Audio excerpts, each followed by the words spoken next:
मैया मैं तो एक बात पूछूं? हाँ लाला पूछ।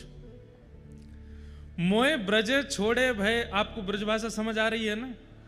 हाँ। ठाकुर जी बोले मैया मोए ब्रजे छोड़े भय 100 वर्ष से अधिक है गए हो।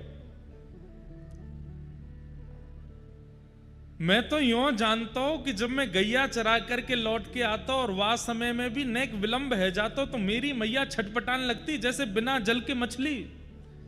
मैं कभी कभी यूं सोचो करता हूं मैया कि जादना में ब्रज छोड़ के जाऊंगा मेरी यशोदा के तो प्राण निकल जाएंगे, क्योंकि मोए देखे बिना, मोए अपने आंखन के आगे अनुभव किए बिना तो मैया ऐसी है जाए। मैं अगर चलो गए दूर तो मैया को कहा हाल होएगा। लेकिन मैया 100 बरस बीत गए बिना मोए देखे और तू अभी तक जीवित है।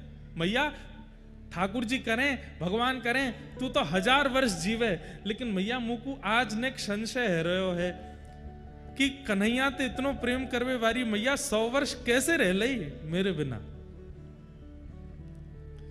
यशोदा मैया के नेत्र सजल हो गए और यशोदा मैया बोली लाला मैंने सुनी है तू भगवान है।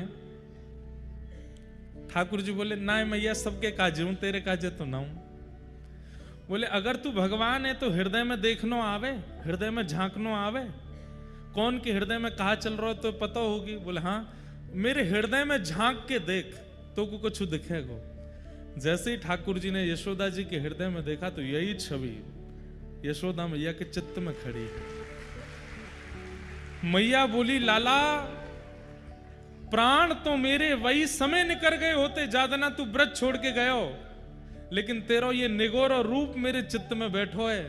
मैं जब जब प्राण त्यागवे के काजे जाऊं तब तब मुझको ऐसा गिरधर स्वरूप दिखाई दे, या स्वरूप के कारण मेरे प्राण बचे हुए तू या स्वरूप को मेरे चित्त से निकाल दे, मैं अभी प्राण त्याग दूंगी। लाला तू तनते तो चलो गयो लेकिन मेरे मन में ऐसा बैठ गयो या मारे या स्वरूप के कारण मेरे चित्त में प्राण बचे। ठाकुर जी ने मैया को अंक में भर लिया और यशोदा मैया के उस चित्त के स्वरूप को ठाकुर जी ने अपने चित्त में विराजमान कर लिया। ये स्वरूप जो है ना ये किशोरी जी के हृदय के ठाकुर जी हैं, गोपियों के हृदय के ठाकुर जी हैं। हाथ में नवनीत लिए जो लड्डू गोपाल हैं ये नंद बाबा के हृदय के ठाकुर जी हैं। पर एक नक पर गिरिराज जी धारण करके नीची नजर करके कमर पर भुजा रख करके जो ये श्री जी बाबा का स्वरूप है गोवर्धन नाथ, ये यशोदा जी के हृदय के ठाकुर जी। काला